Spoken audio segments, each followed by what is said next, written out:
Lesson 38 The 8 Parables of the Lotus Sutra Part 1 The 8 Parables of the Lotus Sutra are part of the ruse of lotusic or even Buddhist reason to which the Buddha resorts in the Lotus Sutra to teach his dharma to his disciples.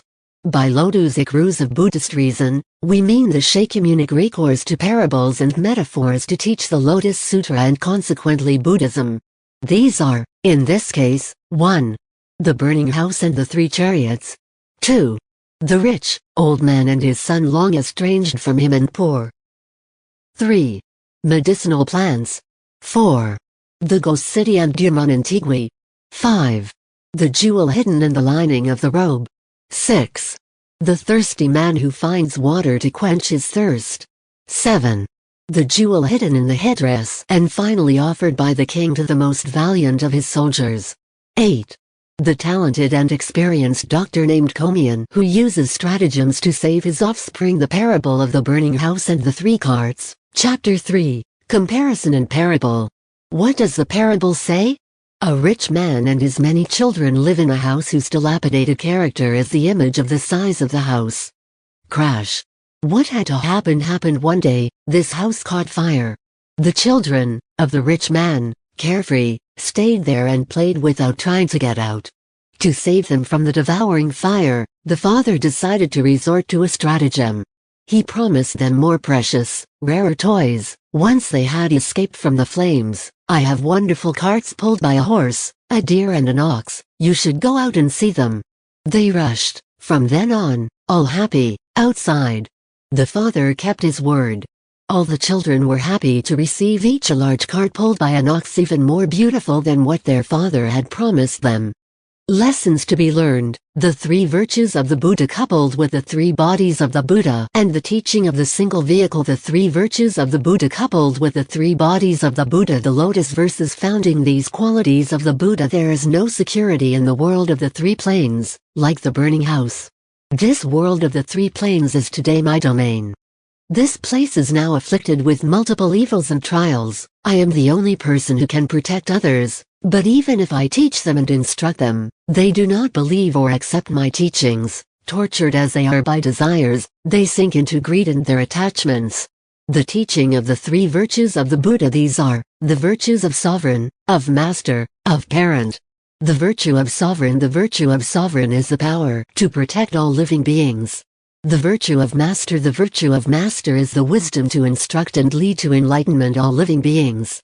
The virtue of parent. The virtue of parent corresponds to compassion or benevolence in Japanese, karuna, in Sanskrit, which leads to nourishing and maintaining them in their existence.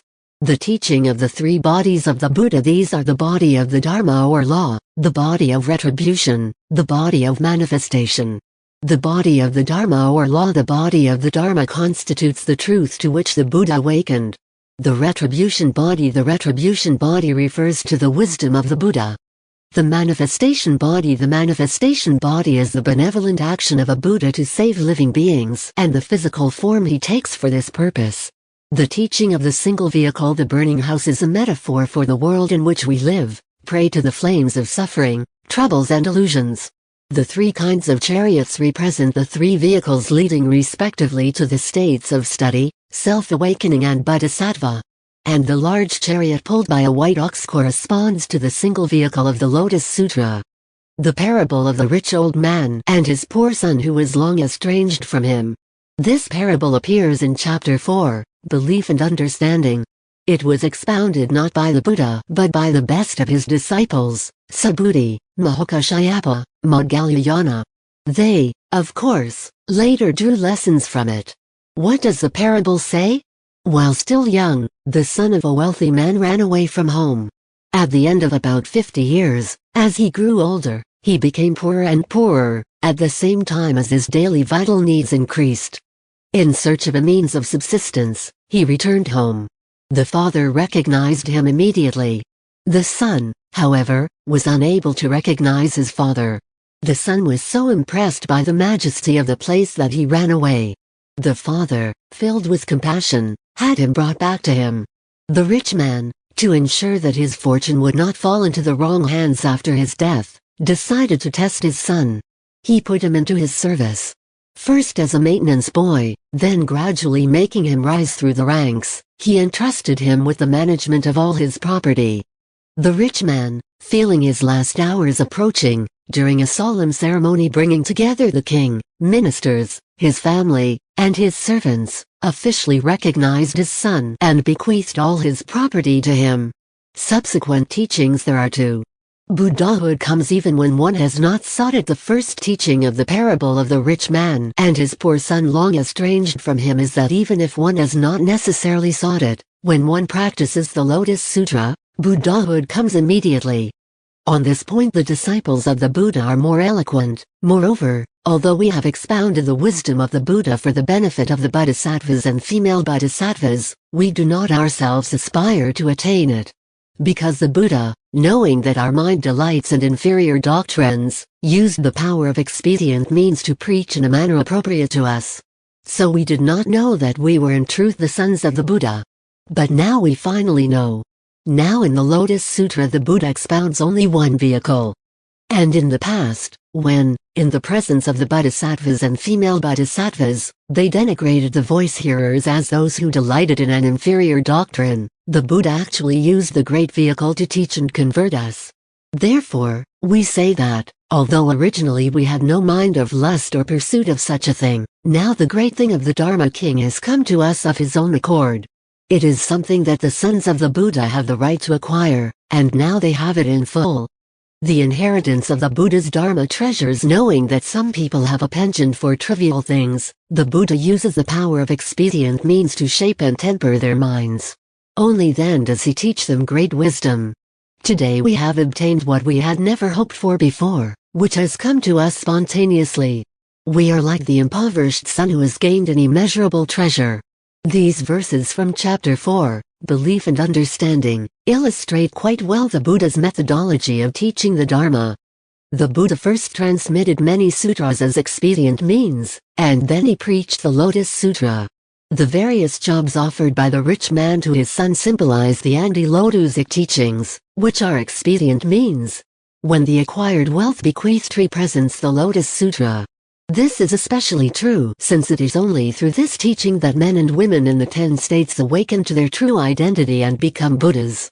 The parable of the 3 kinds of medicinal herbs and the 2 kinds of trees the venerated Shakyamunic, in Chapter 5, Medicinal Plants, through vegetation subject to the elements of nature establishes a methodology.